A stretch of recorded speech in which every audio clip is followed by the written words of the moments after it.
आप सभी का स्वागत है। तो हम आ गए हैं भगवत गीता अध्याय 8 श्लोक क्रमांक 14। तो पिछले तकरीबन 5 श्लोकों से हमने देखा कि भगवान कृष्ण उस योगी के बारे में बता रहे हैं जो धीरे धीरे भक्ति की ओर अग्रसर होता है और कैसे वो भगवान को प्राप्त कर सकता है। तो इस श्लोक में भगवान कृष्ण हमको शुद्ध भक्ति के बारे में बताएंगे कि जो बिना किसी भौतिक लाभ की इच्छा के भगवान को प्रसन्न करने का प्रयास करता है। तो भगवत गीता अध्याय 8 श्लोक क्रमांक 14 भगवान कृष्ण कहते हैं, अनन्य चेता सततम यो माम स्मरति नित्यश तस्या अहम सुलभ पार्थ नित्य युक्तस्य योगिन। भगवान कृष्ण कहते हैं, हे अर्जुन, जो अनन्य भाव से निरंतर मेरा स्मरण करता है उसके लिए मैं सुलभ हूं, क्योंकि वह मेरी भक्ति में प्रवृत्त रहता है। देखिए, भगवान कृष्ण कह रहे हैं अनन्य चेता, यानी कि भगवान कृष्ण को प्रसन्न करने की इच्छा के अलावा और कोई इच्छा नहीं होना, और ये शुद्ध भक्ति कहलाता है, यानी कि भक्ति योग कहलाता है। अदरवाइज बाकी जितने भी यौगिक प्रोसेस हैं, जितने भी यौगिक विधियां हैं, उसमें क्या है, व्यक्ति खुद के इच्छा के कारण, खुद के लाभ की इच्छा के कारण भगवान के पास जाता है। जैसे कर्मी है या कर्मयोगी, वो क्या है, उसको भुक्ति चाहिए, भौतिक भोग चाहिए, इंद्रिय भोग चाहिए। ज्ञानी या ज्ञान योगी, उसको क्या चाहिए, मुक्ति चाहिए, यानी कि लिबरेशन चाहिए। योगी या अष्टांग योगी, उसको क्या चाहिए, सिद्धि चाहिए। तो नरोत्तम दास ठाकुर बड़े सुंदर तरीके से बताते हैं, भुक्ति मुक्ति सिद्धि कामी सकल अशांत, कृष्ण भक्त निष्काम अतएव शांत। भौतिक भोग यानी कि भुक्ति, जिसको भौतिक भोग चाहिए, इंद्रिय भोग चाहिए, वो भुक्ति। मुक्ति, जिसको लिबरेशन चाहिए। सिद्धि यानी कि सुपर नेचुरल पावर चाहिए, वो उसकी इच्छा है, वो इसलिए भगवान कृष्ण थे, वो मेरे पास आता है। और वो सारे क्या है, सकल अशांत। भुक्ति मुक्ति सिद्धि कामी सकल अशांत, वो सारे क्या रहेंगे, अशांत रहेंगे। कृष्ण भक्त निष्काम अतएव शांत। और कृष्ण भक्त कैसा है, वो निष्काम है, उसको कोई इच्छा नहीं है।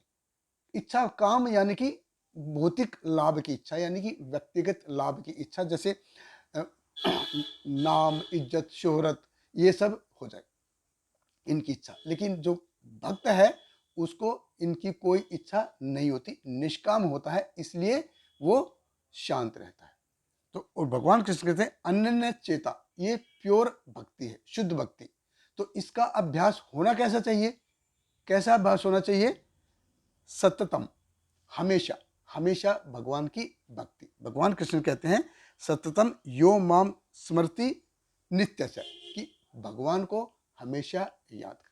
अभी भगवान बाय डिफॉल्ट हमेशा कैसे याद आएंगे, तो जब कोई भगवान का नाम लेता है, भगवान के फेवरेबल वे से भगवान को नाम लेता है, तो भगवान कहते हैं कि नित्य नित्य। और ये कैसे होता है, नित्य से, हमेशा। जब कोई ये हमेशा भगवान का नाम लेगा, हमेशा भगवान के बारे में सोचेगा, भगवान की सेवा करने के बारे में सोचेगा, तो उसके लिए भगवान कृष्ण कहते हैं तस्या अहम सुलभ पार्थ। तो भगवान कृष्ण कहते हैं कि उसके लिए मैं अत्यंत सुलभ हो जाता हूं। देखिए, भगवान कृष्ण कह रहे हैं कि मेरे को प्राप्त करना बहुत आसान है, खाली क्या करना है, मेरा स्मरण कीजिए। एक तो मेरा स्मरण कीजिए, दूसरा और कोई भौतिक लाभ और कोई इच्छा मत रखिए। दो चीजें करनी है। देखिए, जब हम निराशी होंगे, विदाउट किसी और इच्छा की, तो जब और फिर भगवान का स्मरण करेंगे, भगवान की सेवा करेंगे, कितनी सेवा, सततम सततम।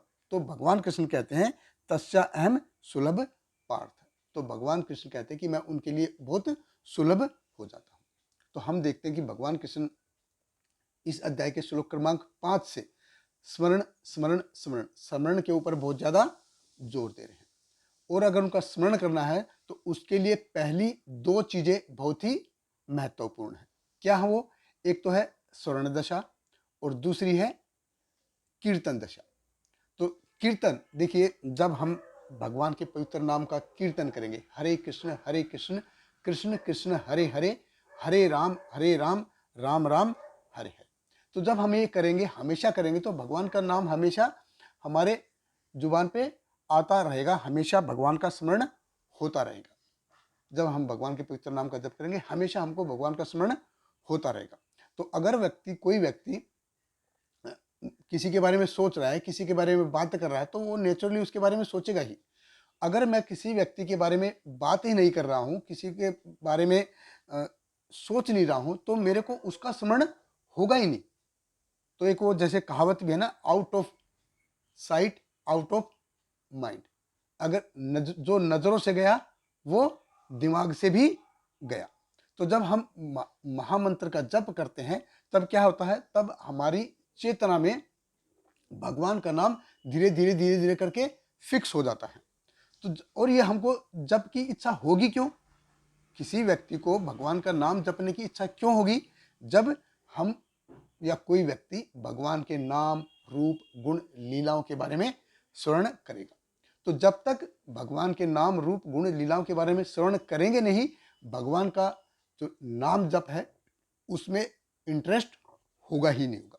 तो जब तक हम किसी व्यक्ति की महानता के बारे में सुनेंगे नहीं, जब तक मैं उस व्यक्ति की महानता के बारे में जानूंगा नहीं, तो उनका गुणगान क्यों करूंगा? मैं उनका गुणगान मैं करूंगा ही नहीं।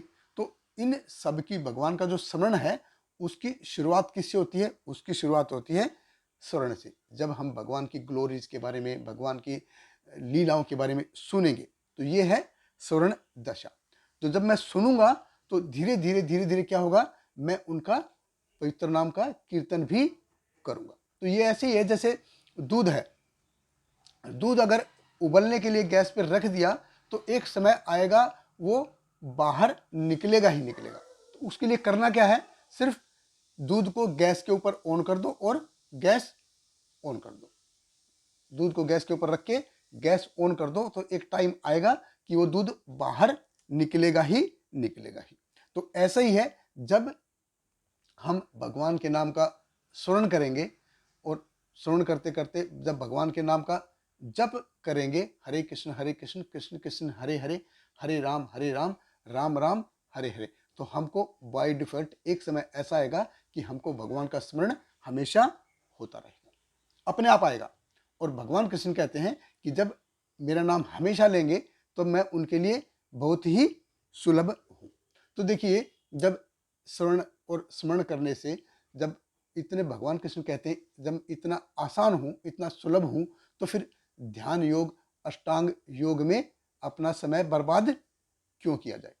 तो जो भगवान को जो शुद्ध भक्ति है, एक्चुअली शुद्ध भक्ति के 3 महत्वपूर्ण स्तंभ है: श्रवण करना, भगवान के बारे में सुनना, भगवान का कीर्तन करना और भगवान का स्मरण करना। बहुत बहुत धन्यवाद। हरे कृष्ण। श्रील प्रभुपाद की जय। हरे कृष्णा कृष्ण कृष्ण हरे हरे, हरे रामा राम राम हरे हरे।